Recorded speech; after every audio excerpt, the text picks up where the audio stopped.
I have the pleasure of introducing Valerie Lockhart, who's going to talk to us about upskilling, visual communications, and AI. Over to you. Can everybody hear me okay? Is this working? Do I need to get like right up on it? Maybe? Hello? I hear it. There we go. All right, so I'm Valerie Lockhart, like she said. I run the Minnesota Women in Tech. I also run an organization called Minnesota Technology Network.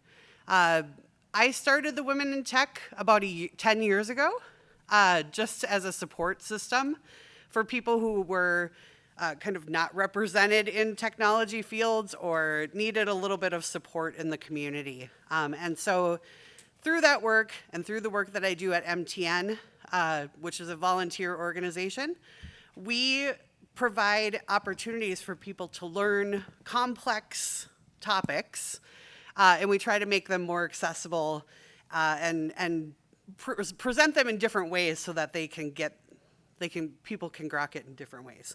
And so today, I'm going to be talking to you a little bit about how we've been educating people on AI in some of the ways that we do that. So the main question that we set out to answer was, in a world where AI is changing every industry, how do we ensure that everyone is able to harness its potential?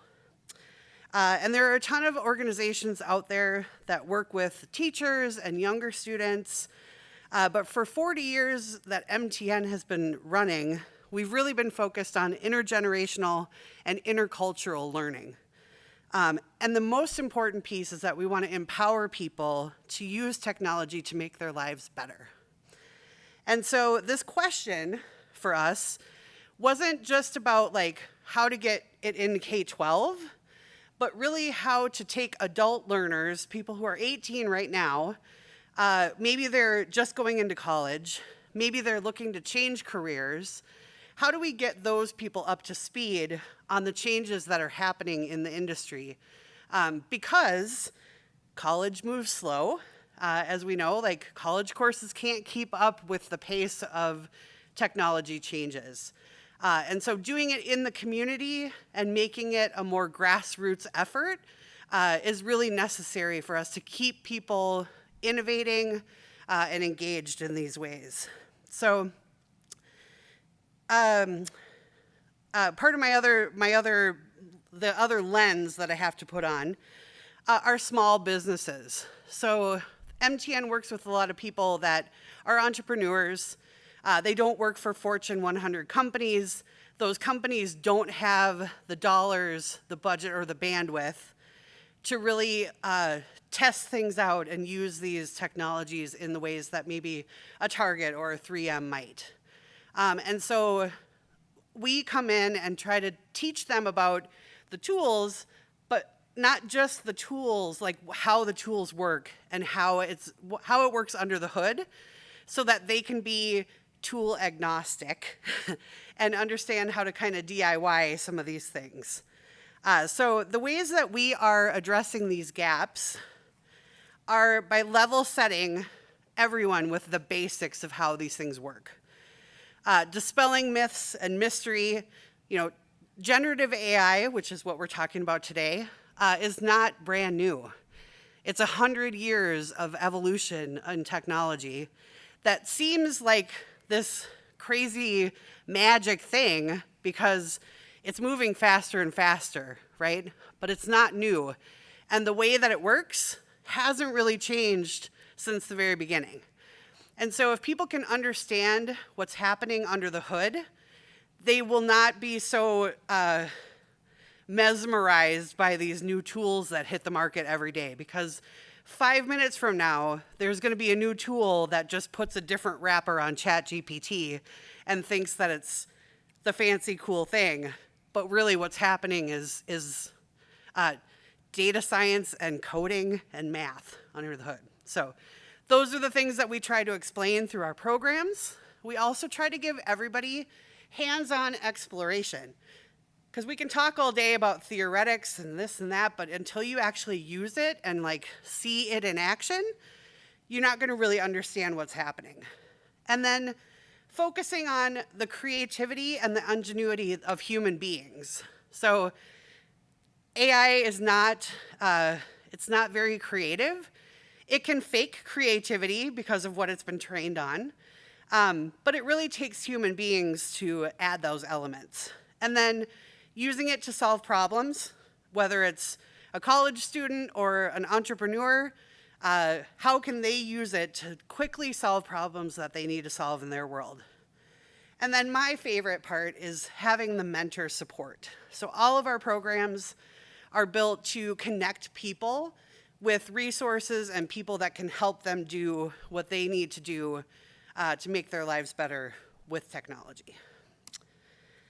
So, UpSkill Minnesota is a more recent partnership that we have entered into with the Minnesota State IT Center of Excellence and the Engineering Center of Excellence. For those of you who might not know what that is, the state colleges have 8 different centers of excellence that bridge the gap between K-12 and college in all of the different industries that affect Minnesota. And so there's like transportation, there's agriculture, there's a bunch of different ones that they run. We just happen to work with the IT and the engineering because they're in our sweet spot. And so these organizations kind of all came together and said, how can we work together to help upskill folks to get them moving faster than the college courses can move? Because not to talk smack about colleges, but because we're in one, but they're, probably about 5 years behind in what is in the courses as to what is actually being implemented in the field. And so how can we speed that process up and limit that gap? So this is a joke because studies say, so we quoted the studies, it's anecdotally true though. So whether it's been undergrads deciding on their major or somebody who's pivoting careers, the people that have worked with us in these programs have had like major trajectory changes for themselves because they didn't realize what they didn't know. And so learning it and having it be more relatable and more accessible to them has opened their eyes to like, oh, I can do this. And so that confidence change is really like, it's not super measurable in like metric kind of ways. So this is my joke slide of our metrics. It's like, they weren't interested before, and now they're like, yes, I can do it. So that's a win for us. So I'll touch a little bit about like K-12 AI and why our programs tend to focus more on the adult side of the equation. All of the organizations that are out there right now are trying to figure out like, how do kids safely use AI? And how do we introduce these things in a safe and ethical way? And the main thing that we came up with is that you really just need to keep humans in the equation, particularly when it comes to kids. So, our brains don't really fully form until we're about 25. So when I say kids, it's kind of a loose term, but we tend to, when I'm talking about the young ones, it's a two-way street of why we need what we call a human firewall in the middle. So have any of you asked a younger person in your life if they talk to their Snapchat chatbot?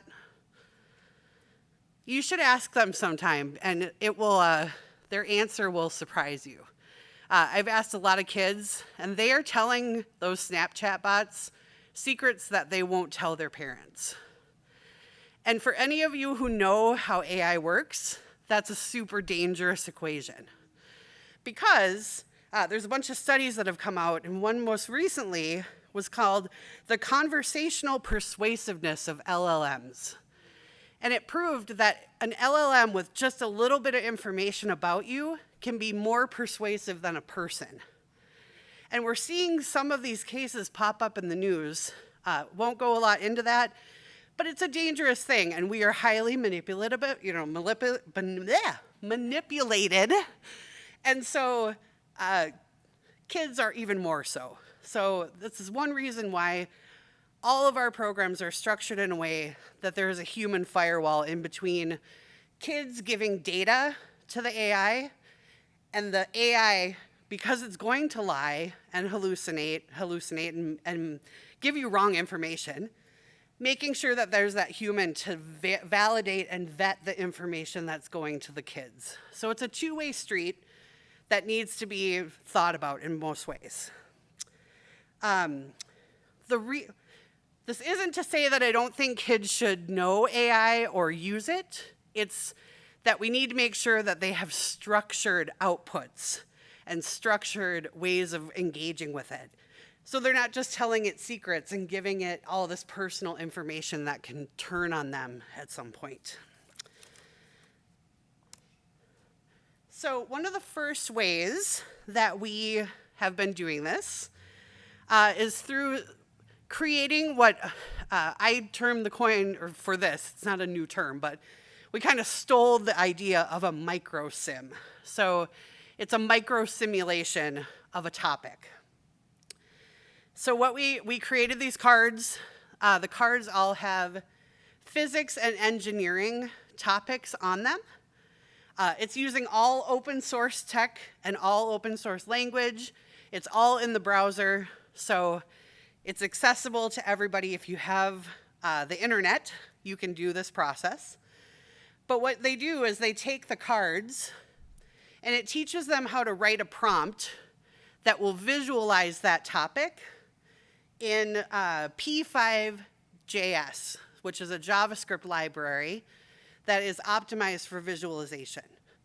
So like I said, everything about this is open source, but teaching this process and teaching them how to get better results out of the LLMs is part of what the training is. And so by going through this program, let's see if this will play. I don't know if it will, but it just kind of shows you. So this was a human cell.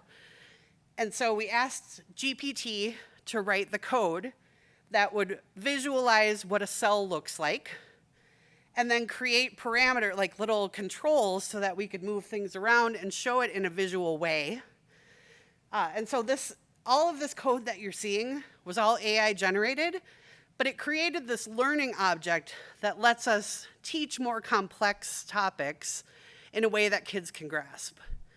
And so by going through and doing this, they get a little bit of understanding how the AI actually works and how it doesn't.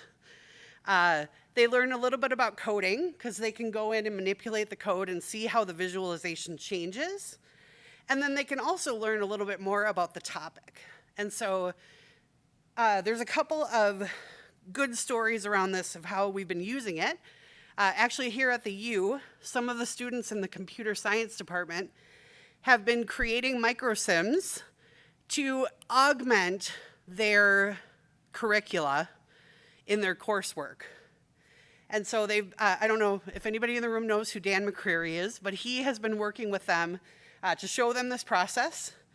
And so they've been kind of creating these microsims as another layer of understanding for people to understand very complex computer science theories, algorithms. There's a really cool one that we have for sorting algorithms that just kind of visualizes how that works.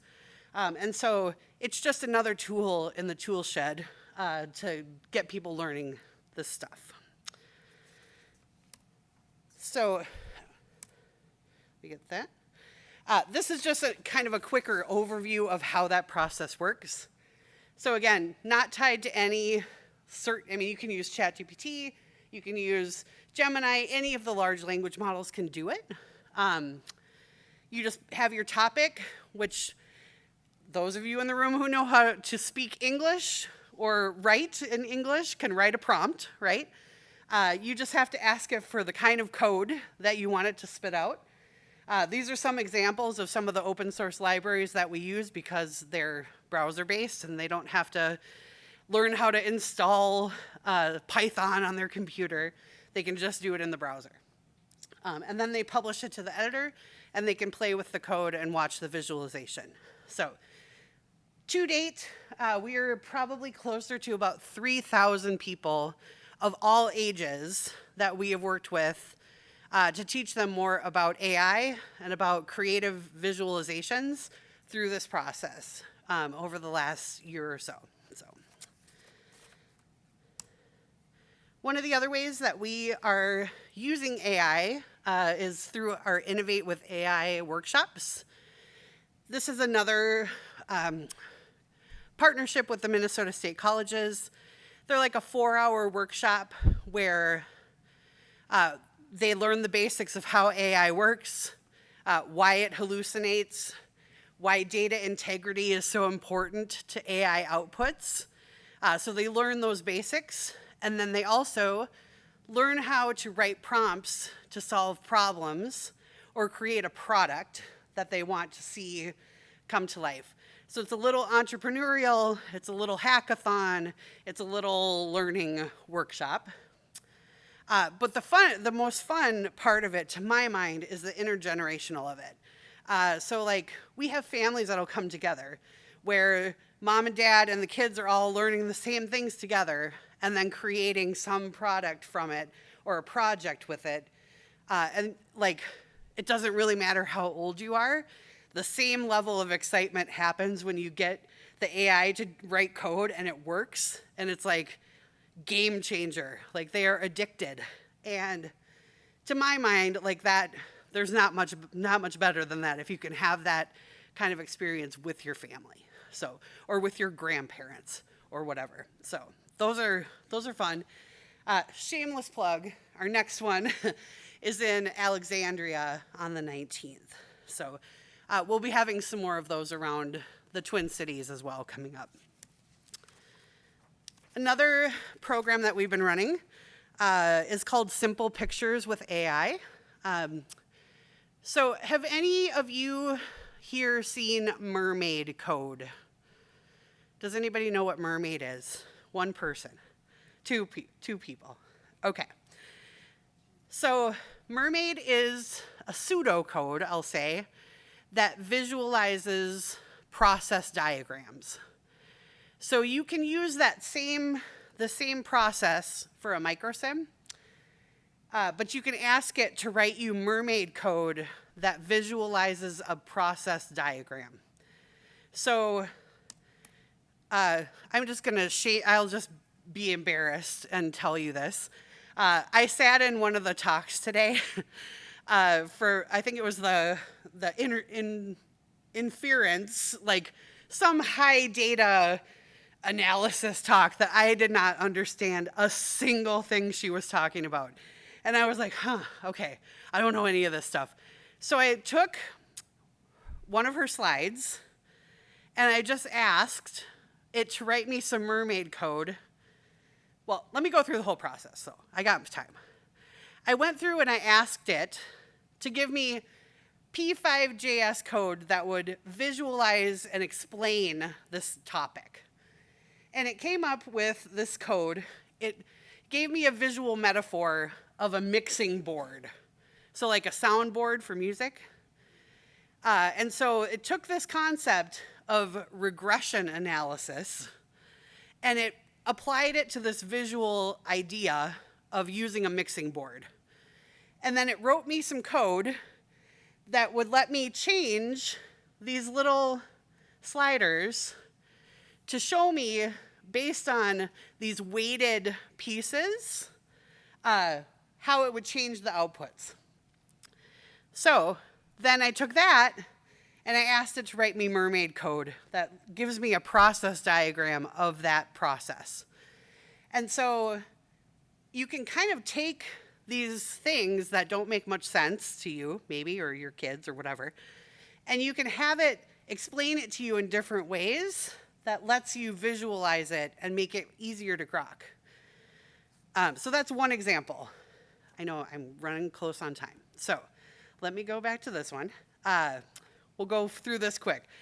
Simple Pictures, AI is getting more multimodal every day. What that means is it's taking in different data sets. It can take a picture and analyze it and give you information. We are getting to the point where knowing how to code is not the most important part of the equation in computer science. It really comes down to, do you understand what you want it to do, and can you explain it in a step-by-step algorithm? If you can draw a picture of that process, AI can help you write the code to make that come to life. And so learning about visual communication and how to use metaphor to explain things and how to use English as the new coding language is more important these days than knowing how to install Python on your machine. So I will skip over this stuff. Last plug, Minnesota State just is kicking off the North Star Promise. For those of you who don't know, any household that is making $80,000 a year or less is eligible for free college. And so our programs, because we're working in partnership with the state colleges, we are mapping some of our programs to credits for prior learning. And so we have internships and things that people can take advantage of to get some credits that will help them get into that North Star Promise and get their computer science degree for free. So that is kind of the trajectory that we're trying to move people into, whether they're just getting into college or they want to change careers. This is a great way to do that. So they're learning more technical knowledge, they're increasing their talent stack. Everybody comes out with an increased functional vocabulary of technology words, which makes it easier for them to navigate. And then that increase in confidence, which we can't really measure, but like we know it when we see it and we love when we hear it. So I'll leave you with just that everything that was now proved was once only imagined. And so like with AI, even through its flaws and how horrible it can be with outputs and lying and hallucinating, it's still a fulcrum for us to use and a tool that needs to be understood so that we can get everybody to the next level. So, did I do okay?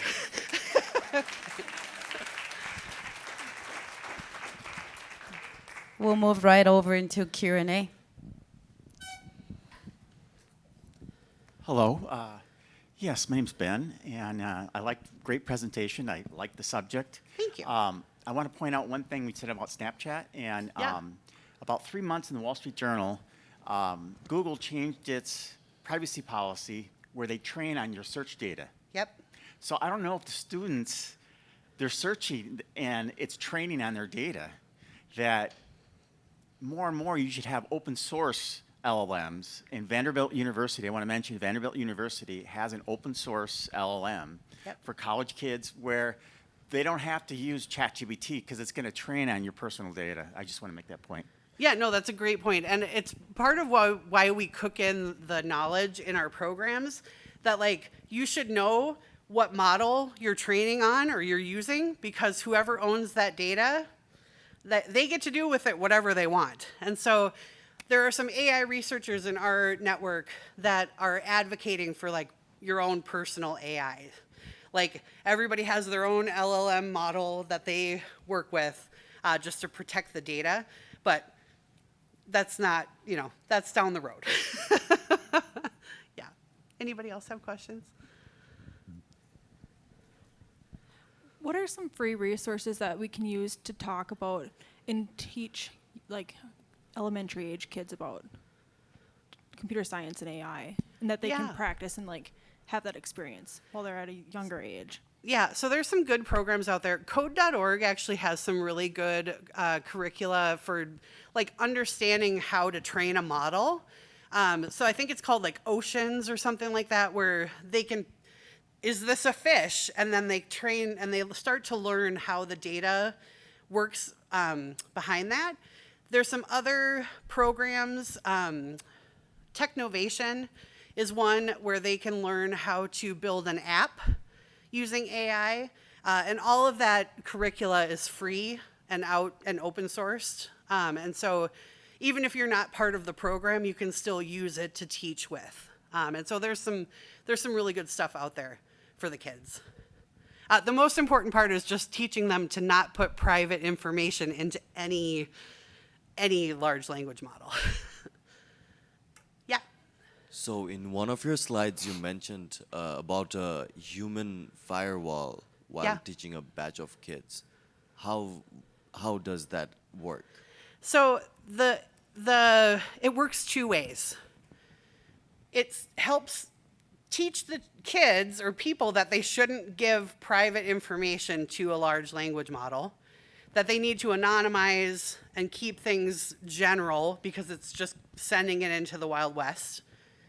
But it also is an opportunity. So let's say that adult firewall in between is a teacher. The teacher this is a learning opportunity for the teacher. We're not going to get kids to not use AI to do stuff. Like, we're past that. We have to stop talking about that. What we do need to do is change the way that we are interacting with it and have this adult firewall use it as a teaching opportunity to say, hey, this is wrong information that came out of here. And this is why it's important to understand the data that's in the model, how the model works, and why it hallucinates. And so it's a change in, like, you can't trust it, right? You can trust but verify. So it becomes a human interface of, like, you're the expert as the teacher, and you can teach them why they can't trust the AI. So it for vetting information, I guess. So it's a twofold structure, if that makes sense. Yeah.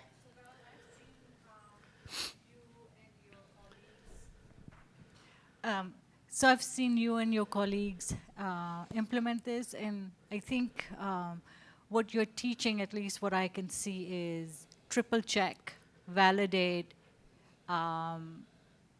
know where the data is coming from, check the sources. Yep. So there's that whole ecosystem of knowledge that goes into this, what you call an adult firewall, and then they can go more intelligently into the cyberspace. Yeah, it really is reinforcing critical thinking skills.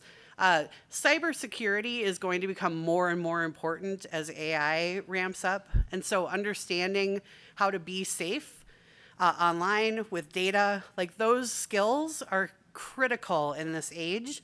And so, like, that's why that person in the middle, like, we have to keep humans in the loop to make sure that we're not just, like, trusting blindly. And kids need to understand that they can't trust blindly and just use it for cheating or whatever you want to call it. So, yes. Anybody else? Yeah. Yeah.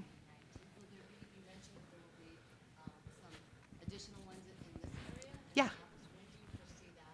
So we're scheduling them now, and so I'm hoping there's going to be a couple in December, and then probably the next ones will be in January here in the Twin Cities. So if you go to the MinnesotaWomenInTech.org or MTN.org, both of them have a calendar that we keep updated with all of our events. And those are always free because we try to keep it accessible as we can. So, and they're all kind of volunteer run. So this is a labor of love for me, and it has been for the last 10 years. So it's just really important to me for people to have the skills that they need to amp their own lives up. So, yeah.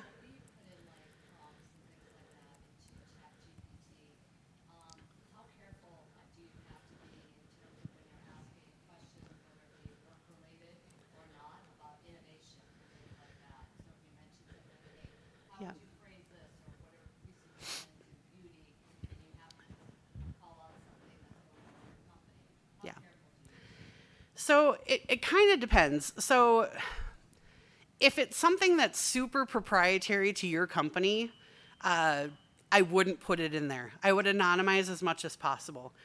The risk is not, you would have to give it so much information for it to actually filter out to other people on ChatGPT, we'll say. But the risk really is, do you want OpenAI to have that information? Because they own it and they can do whatever they want with it. And so that's really where the risk comes in. It's not like I'm going to prompt something and get your information, unless you're Getty Images and it was trained on like thousands of your pictures and then all of a sudden Getty starts showing up in these images. Like that happened, right? But that's because there was so much data trained on it.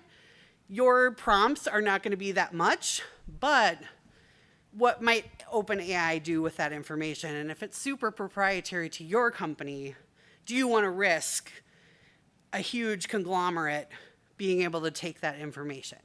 That's really what you have to ask. So hopefully that helps. Okay. Awesome. Anybody else? Yeah. Apologies, I think you might have said this, but are you looking for people to volunteer for your organization? We are always seeking mentors and volunteers, yes. Particularly as we get into our internships with college students, we'll be looking for one-to-one mentors for people. We have a group right now that we're working with at the U here that are first-gen students. Like this is the first time they've been to college, first person in their family to go to college. And we're trying to kind of walk them through into computer science. And so, yes, we're looking for mentors for that. So hit me up and I will put you to work. Awesome. All right. Oh, yeah. Last question. Do you have a resource page? So, like online classes You know, I don't. I know there are, like, I would just, honestly, if you check out, if they're little, like they're young, I would go to code.org and see, they have so many free resources out there that they just open up to everybody, and they get billions of dollars to make that stuff. So let's use it. Yeah. There will be. We're in the process right now of kind of developing that mentorship program and internships, and so there will be on either one of those sites if you go to them. Is it only for first generation students or no? No, that's just one example that we're. Okay. So one of the things that I've been working on over the last few years, trying to get up and running, is through the Women in Tech, kind of a one-to-one mentorship of women working in technology in certain fields, like maybe they're in cybersecurity or whatever niche little thing of tech they're in, to match them with up and coming. So they're just getting into college or they're just getting into career. And so we just launched a partnership with Smart Things to work with them to have some of their corporate folks match up with some of the girls that we know who are coming through college. And so it's been a long process, but we're like super close to that point where we can start connecting people. Well, am I correct in understanding that UpSkill Minnesota is really right now catering to 18 plus kids? So Yes. not K through 12, but Correct. 18 plus, so 18 through 25 or something? 18 and up. Like we will 18 work and with up? anybody. If I've worked with folks that are in their 70s, but we try to keep things adult focused, just because of that risk barrier. And like I said, there's a bunch of organizations out there that do great work with kids. We just are focused on a different area. So good question though. Right. So we Thank you. are at time. We'll just thank you again, Valerie, for the great thank you talk. so much.